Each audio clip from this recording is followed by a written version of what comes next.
Today's game is Metal Gear Rising, and I have to tell you right away that I will be including a lot of spoilers for the game's story. So if you do care about it in an action game, what the plot is trying to convey to you, then please skip ahead to the conclusion and the summary at the end. I will put a timestamp somewhere for your convenience.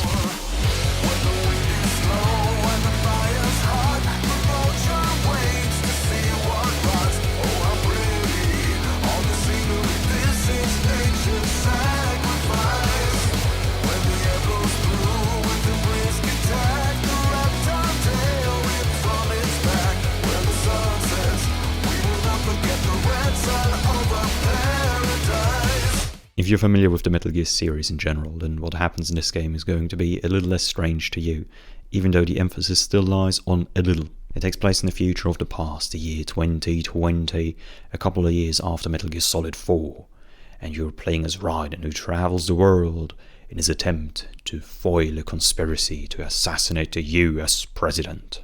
The story begins in a tutorial area of Kenya, as Raiden tours the city with President Mani and a convoy gets ambushed by a group of unmarked cyborgs and a Metal Gear Ray, which conveniently serves as our tutorial boss. As the tried and proven method, there's no better way to see whether the player understands the fundamental mechanics, other than having a giant robot fire a giant plasma cannon at them.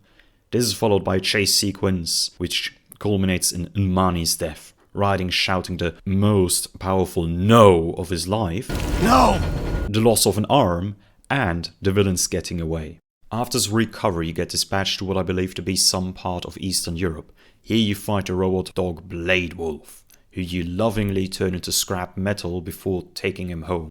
The refinery itself is full of cameras and lasers as well as guards, so if you trigger any of those alarms, then it can be easy to get overwhelmed. And at the top of the refinery you fight Mistral, who uses not only additional arms but has a load of small robots come and aid her in the fight against you. Now, the whole fight ends with Raiden making a joke, which is so cool that it leaves Mistral in pieces.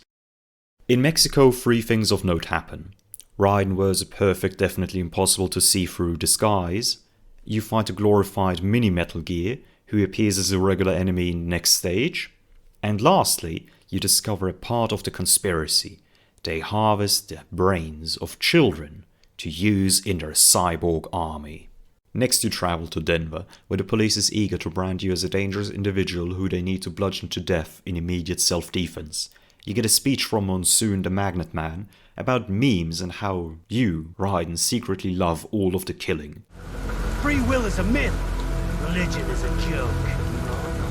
It's controlled by something greater. Memes. The DNA of the soul. This is a very fast-paced boss fight, and it requires you to block quick attacks from a series of different directions at a moment's notice. And after you demagnetize him, you head up the tower to find Sundowner. He tells you more about him just being an honest warmonger. That's immoral. War crime this, code of conduct that. And how not every conflict is the product of some grand old conspiracy. Did you think every battle in history was all part of some big old conspiracy? Even though in the Metal Gear universe it might as well be. During his fight, he hits you like a truck and mostly screams about being invincible. On your way to save the world, you fight Jetstream Sam in the middle of nowhere. To beat him, you need to use everything that you've learned. And finally in Pakistan you fight a difficult series of fights against Senator Armstrong,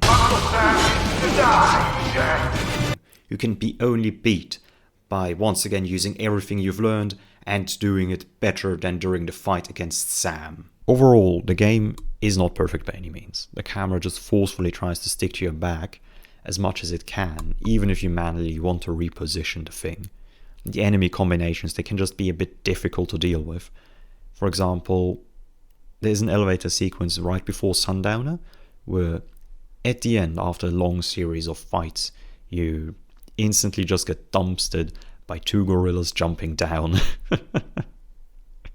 And from what I could gather, this was known to just give new players a bit of trouble. And the side content in the form of the VR missions is going to put you to sleep most likely. Even though they give you points for upgrades, they're quite boring. However, the game ultimately is incredibly fun. The combos, they flow, parrying is satisfying once you understand how it works, and cutting enemies to shreds just works flawlessly. And the bosses, well, they have the short introductions that they need, only giving you a basic understanding of why they're even there, and if you want more information about them, well, you have to use the coder calls, or some information is hidden in the music, elaborating a bit further on their motivations. And that works in this game's favor, I think, because with an action game you don't want to necessarily sit there for 70 minutes like in Metal Gear Solid 4, just having exposition vomited at you. And when we talk about the music, then I can only tell you music good, not much more. So ultimately, would I recommend this game? Yes, very much so. You have a combination of a cheesy story, an incredible soundtrack, and its solid gameplay. So I would very much recommend that you play Metal Gear Rising: Revengeance.